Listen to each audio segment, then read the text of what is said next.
If you've ever read Hermann Hesse's Demian and just felt that there was something huge going on right under the surface, well, you were right. This book is so much more than a coming-of-age story. It's really a roadmap for one of the most incredible journeys any of us can take, the journey to find our true, complete self.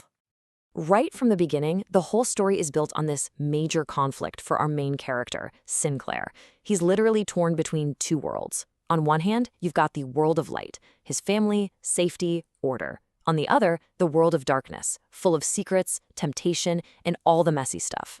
But what if these aren't just two different neighborhoods? What if they're actually a reflection of what's going on inside all of us?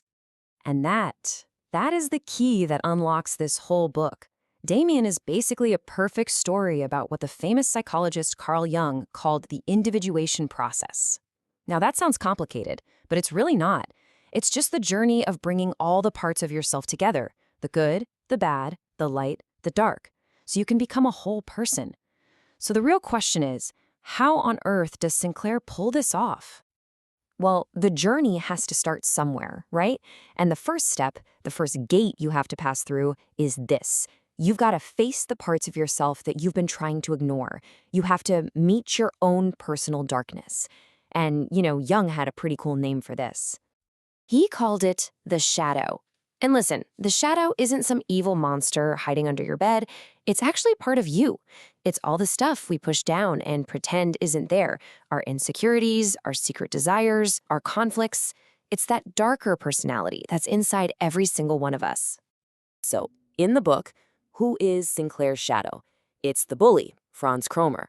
Cromer is the one who comes crashing into Sinclair's perfect little world of light, blackmailing him and terrorizing him. But see, he's not just some random bad guy. He's the real, living embodiment of the darkness that was already inside Sinclair. And this quote just hits the nail on the head.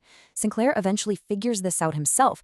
He realizes that Cromer wasn't just an outside problem. He was a mirror, reflecting a struggle that was happening deep inside him. The real battle was always internal. But, Sinclair couldn't face his shadow all by himself. He was just a kid. He needed a guide, someone to show him a completely new way of looking at the world. And that guide, of course, is the one and only Max Demian.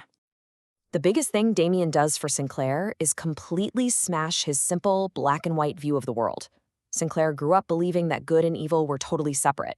You pick the light, you run from the dark, easy. But Demian comes along and introduces this wild idea. What if good and evil are just two sides of the same coin? What if being a whole person means you have to embrace all of it?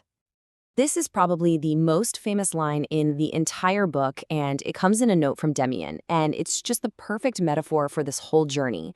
The egg is your safe, limited little world. To be really, truly born as your own person, you have to find the courage to break that world apart. And the god you're flying toward, his name is Abraxas.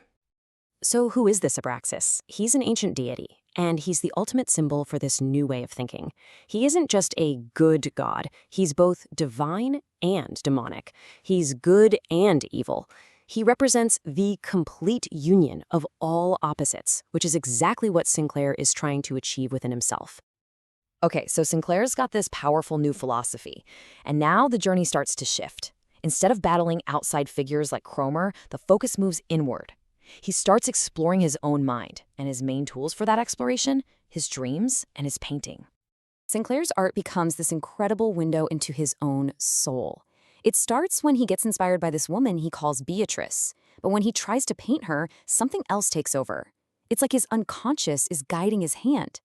The final painting is this strange, beautiful mix. It looks a bit like Beatrice, but also like Demian. It's both masculine and feminine. And then it hits him. He hasn't painted them, he's painted himself. And this brings us to the final stage of his journey.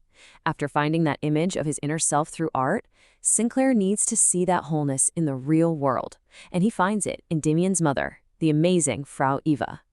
Frau Eva is just everything. She is Abraxas in human form. She's what Jung would call the great mother archetype. She holds all the opposites within her. She's a mother and a lover, a saint and a sinner. She is totally, completely whole. But here is the final and maybe most important lesson. The goal was never to get Frau Eva. It wasn't about possessing her. As Sinclair realizes, she was a symbol. She was a mirror. By seeing that wholeness was possible in her, he could finally find it and accept it inside himself. And really, that's the heart of Damien. It's not about good defeating evil. It's not about choosing the light and destroying the darkness. It's about integration. It's about understanding that you have both inside you, and that's okay. True growth, becoming a whole person, means you have to embrace the entire package. So the book kind of leaves us with this huge question, and I'm going to leave it with you. We all live inside our own egg, don't we? A shell made of our beliefs, our habits, our fears. And yeah, the journey to your true self is scary. It means destroying a world.